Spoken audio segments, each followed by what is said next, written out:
Alright, hello April Bruise Day volunteers! Thank you so much for signing up to help out at this event. My name is Sadie Holwigner. I am the Assistant Director at Max Higbee Center, and I am also the Volunteer Coordinator for April Bruise Day. And my name's Kate Whiteside. I will be an event planner at April Bruise Day, and I am the Executive Director here at Max Higbee Center.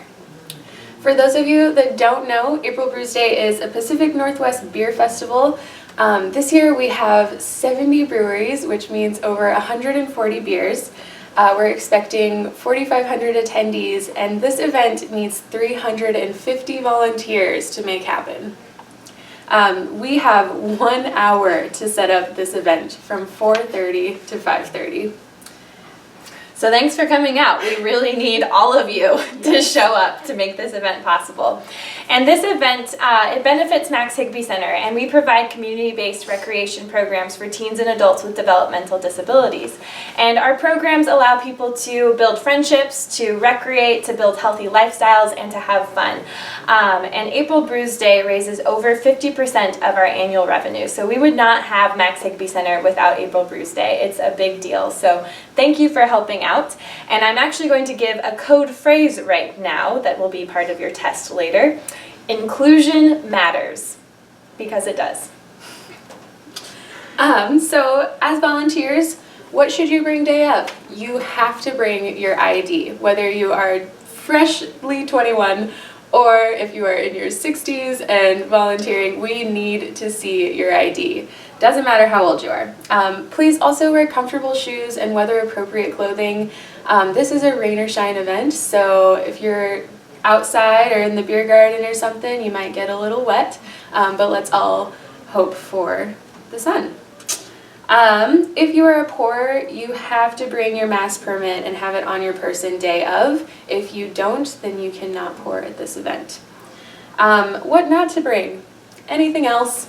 We don't have the space to store any personal belongings, backpacks, purses, anything like that. So if you cannot keep it on your person, then please do not bring it. Also, I just want to make a note that we can't make any kind of job switches unless you are unable to fulfill the position's requirements. So shoot me an email if that happens, or if you feel like you can't fulfill your position, but if not, I can't make any special requests. So to go over a few of our volunteer expectations, we know that you all are lovely people and are going to do wonderful jobs, but just so you know what we expect of you. The first one is a big one. Don't get really drunk and wasted at this event.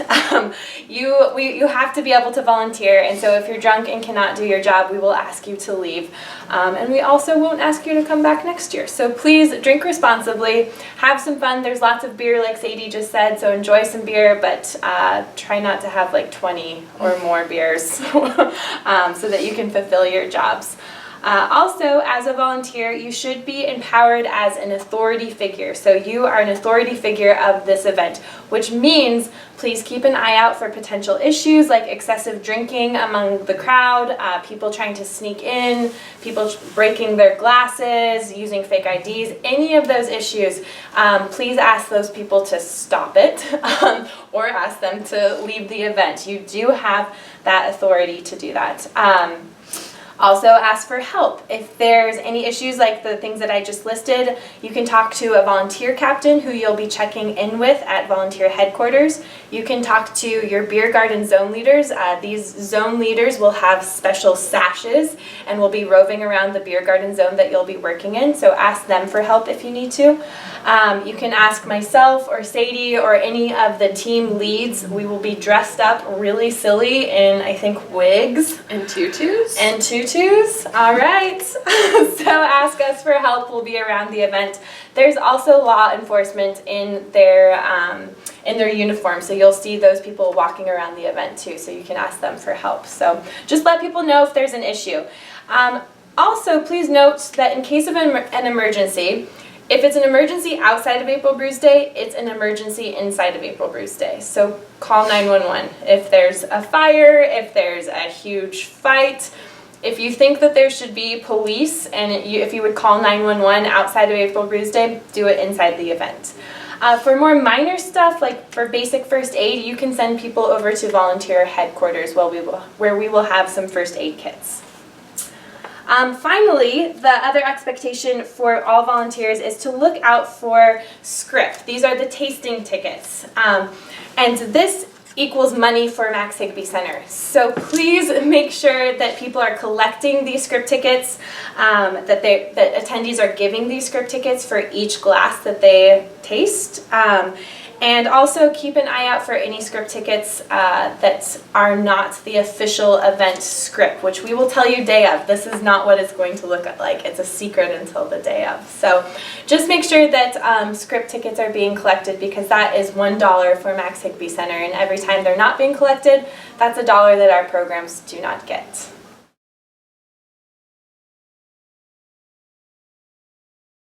All right, first shift volunteers.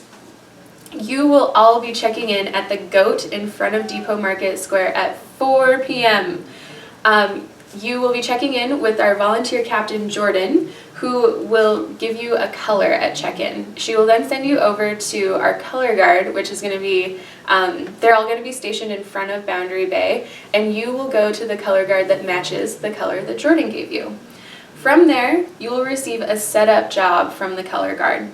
After you finish your setup job, check back in at volunteer headquarters, which will be inside of Depot Market Square, and you'll receive your event job, the supplies, description, all that good stuff. You need to be positioned by 5:15. Doors open at 5:30, so we need everybody ready to go by 5:15. Once your position has been relieved around 7:30 or 8 by the second shift volunteer, you are then able to enjoy the event. If you have any supplies, please return it back to volunteer headquarters, but after that there is no checkout necessary. You are free to roam around and enjoy the event.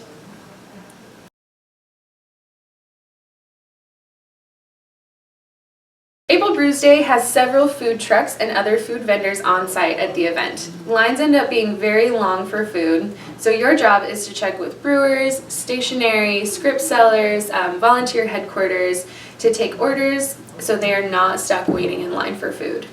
So go around to these different people, ask if they need food, take their orders, you can write it down, we'll give you a notepad and pen, and then they will give you scripts so that you can go up to the food vendors. The food vendors have been notified that you are authorized to go first in line, place the orders, give them the script for the orders, and then run it back to the person that you took the orders for. And this allows our key positions to be able to work through the night and have food so that they can make it And survive April Brews Day. It's hard. Also, the second code phrase for this video that you will need to remember for the quiz is "Let it rain beer." Volunteers, if you need to cancel before the event, please let me know. You can shoot me an email, give me a call, and that is not a problem. We can find somebody to replace you, but if you don't let me know, that makes things so much harder for us day of, and we are scrambling to fill your position. So it is so important to give me as much notice as possible. And thank you so much for volunteering. Like I said, we need volunteers to put this event on, and we really appreciate the time that you give to Max Higby Center. We really wouldn't have April Brews Day or Max Higby Center without you, so thank you.